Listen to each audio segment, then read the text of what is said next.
Alors, bonjour à tous. Salut à tous, comme je dis toujours. Bonjour. Alors, on est ici avec Franck. Franck, voilà, et puis avec Manu. Manu, bonjour tout le monde.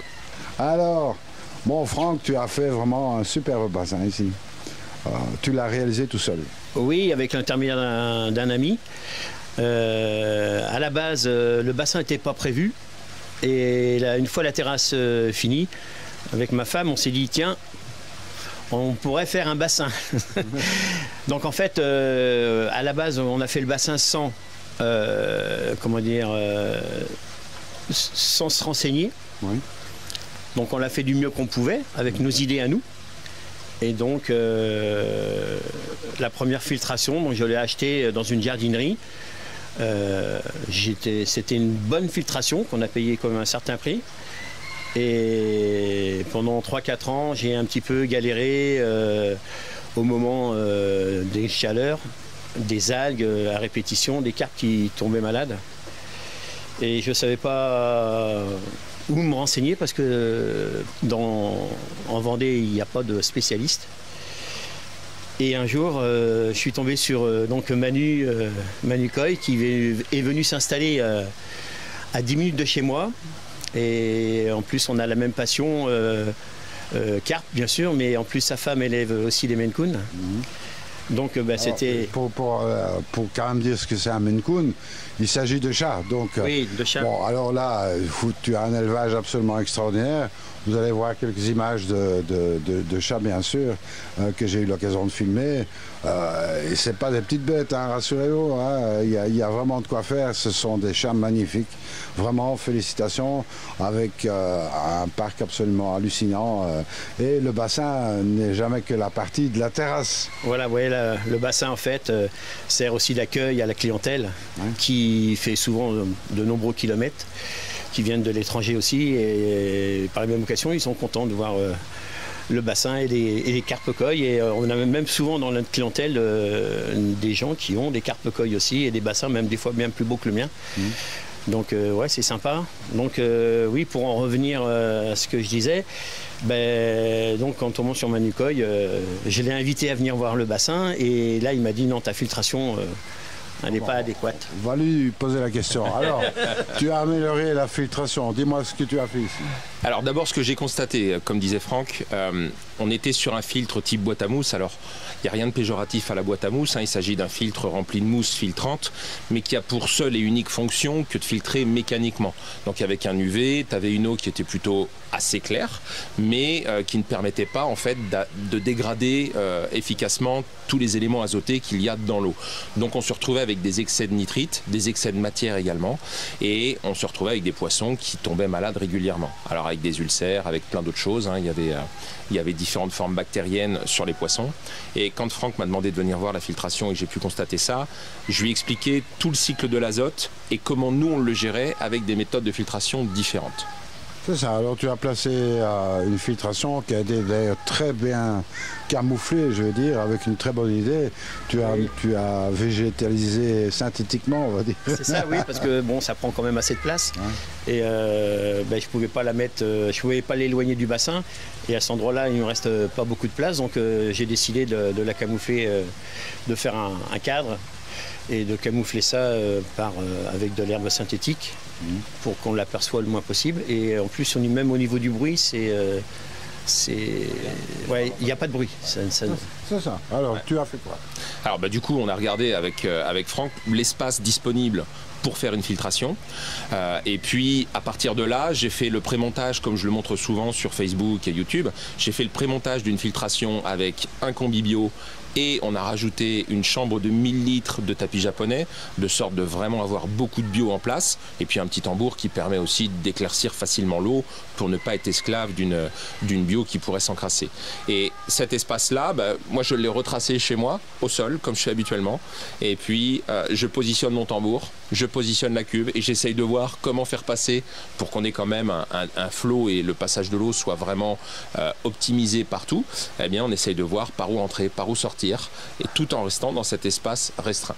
Le but étant vraiment de rester dans un petit espace. Alors, on pourrait peut-être donner un peu les mensurations du bassin. Donc, oui, c'est quel volume? 15 mètres cubes, 15. Donc 16 avec le mètre cube qui a été rajouté de tapis japonais. D'accord. Voilà, et puis bon, il fait à peu près 8 mètres par 3. Oui, c'est ça, il n'est pas très profond, mais bon... Non, voilà, oui, parce qu'on est dans le marais, je suis dans le marais, et donc après, pour être plus profond, il aurait fallu que je fasse un puits de décompression. Donc, bon, je voulais pas spécialement... Alors, fait extraordinaire, parce que bon, ça n'arrive pas souvent, hein, il faut bien le dire. Tu as fibré ce bassin. Oui. Oui, parce que bon, à l'époque, en tout premier lieu, j'ai utilisé une peinture caoutchouc, et qui, au bout de 8 jours, a commencé à cloquer. Donc là, j'ai dit, il y a un problème. Donc j'ai été obligé de vider le bassin et de tout arracher, enfin tout renettoyer. Et pour plus pour plus avoir à faire ça, j'ai pris la solution de mettre une résine. Donc ça m'a pris 2 jours, on va dire, une journée pour la première couche et la deuxième couche le lendemain, et après donc j'ai pu remettre mon eau. Donc j'avais de la chance quand ça m'est arrivé la première fois, c'est qu'il n'y avait pas de poisson dedans, puisque le bassin était en attente. Ça m'est arrivé au bout de 8 jours que j'avais rempli. Donc j'ai pas eu à gérer mes carpes à côté. Donc voilà, et puis maintenant c'est extraordinaire parce que j'ai plus de soucis, quoi. Bon, alors tu as une bande de fond, je pense? Non, j'ai pas de bande de fond. J'ai sous ma cascade de cailloux, j'ai un tuyau de 50 qui vient pomper sur grille. Ouais. Grille inox, donc ça remplace un peu la bonde de fond, parce qu'on a quand même une grille inox qui aspire par le fond, même si c'est pas une bonde comme on les connaît. Et ça a la même efficacité sous la cascade. Ça récupère aussi toute la matière qui peut venir des cailloux également qui sont là. Et c'est efficace, parce qu'on voit le résultat, c'est clair, quoi. Alors il y a aussi un skimmer, ce qui est très important. Oui, ouais. Alors le skimmer, du fait qu'on est en pompage sur ce bassin, parce qu'on est sur une filtration sans avoir à tout défoncer pour passer en gravitaire, on a mis un skimmer autonome. Donc c'est un skimmer avec sa propre pompe qui envoie dans une deuxième entrée du tambour, de sorte d'avoir, on est toujours dans les débits que peut encaisser le tambour, hein, donc ça pose pas de problème. Et puis on a vraiment quelque chose de mécanique en surface qui permet d'éviter le biofilm, au printemps, là, vu qu'on est dans le marais, il y a quand même beaucoup de pollen, beaucoup de choses qui peuvent venir se déposer à la surface. Là, on le voit, hein, le miroir de l'eau est vraiment très très propre. Ouais, mais c'est important, le skimmer. Ça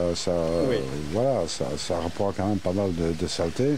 Et la grande différence avec le filtre que j'avais avant, c'est que mon temps étant compté, parce que j'ai donc mon élevage de chats aussi à m'occuper. Donc ça me prenait beaucoup de temps avec ce filtre à mousse. On va dire à cette époque, c'est tous les jours qu'il fallait que je me penche sur le filtre, à rincer. Et même des fois, l'eau n'était pas formidable. Donc c'est vrai que là, aujourd'hui, avec ce filtre-eau, là, c'est beaucoup moins de travail. Même si il faut quand même toujours observer, voir si tout va bien. Mais c'est vrai que ça me libère du temps. C'est ça, bon, ouais. Et j'ai très rarement des algues qui se développent, alors qu'avant, j'avais des algues partout, c'était pénible. Alors on peut parler que les chats te prennent un petit peu de temps, parce que il y en a énormément ici, déjà d'une part, et puis deuxièmement, ils sont vraiment fantastiques. Moi, c'est un monde que je découvre. On peut dire que tu t'appelles monsieur. Oui. Franchement, si vous voulez un chat de race, je peux que vous conseiller monsieur. C'est ça, oui, à la chatterie Moonwalk. Voilà. Et c'est extraordinaire. Moi, j'ai découvert ce monde-là. Vous voyez quelques images de ça. Bon, ton épouse est aussi occupée avec des chats. Oui, et c'est pas le seul point commun, puisque nos épouses portent le même prénom également. Donc il y a beaucoup de points communs, ouais. Mais moi, je me rends compte à beaucoup plus petite échelle, forcément, mais on se rend compte du temps que nécessite la chatterie. C'est du 24/24, c'est très prenant, c'est waouh. C'est un autre... C'est un peu comme chez toi. Au niveau de tes poissons, si on veut que ça soit parfait et tout le temps clean, c'est beaucoup de temps à passer. Bon, alors après, vous avez un environnement qui est vraiment sympathique. Moi, je peux que vous féliciter de tout ce que vous avez réalisé. Vous avez fait ça avec énormément de goût. C'est une chatterie pas comme les autres, on peut le dire comme ça, hein. C'est vraiment sympa. Et puis bon voilà, chez toi aussi du reste. Oui, bien sûr. Alors nous, comme je dis, à beaucoup plus petite échelle, on se développe doucement, tranquillement.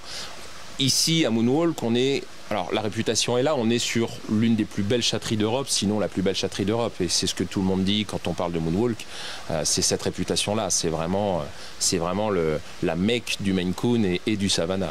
Ouais. Bah voilà, donc il ne reste plus qu'à aller faire une prière. Et puis... voilà, ben moi j'espère que ce petit reportage vous aura fait plaisir. Et puis, bah voilà, vous voulez un chat de race, il y a Maine Coon ici. Et puis, sinon il y a Manu. Hein, voilà. Très jolies feuilles. Voilà, et puis... Quand tu es chez Manu, je rêve devant le bassin. Bah, écoute, je me dis, zut, je peux pas en rajouter d'autres. Je le retiens, je lui dis non, tu peux pas. Après, voilà, bah, tu as fait quelque chose de fantastique au niveau du bassin, bien sûr, et au niveau de la chatterie aussi. Et puis, je te remercie en tous les cas pour ton accueil. Ouais, non, mais c'est gentil.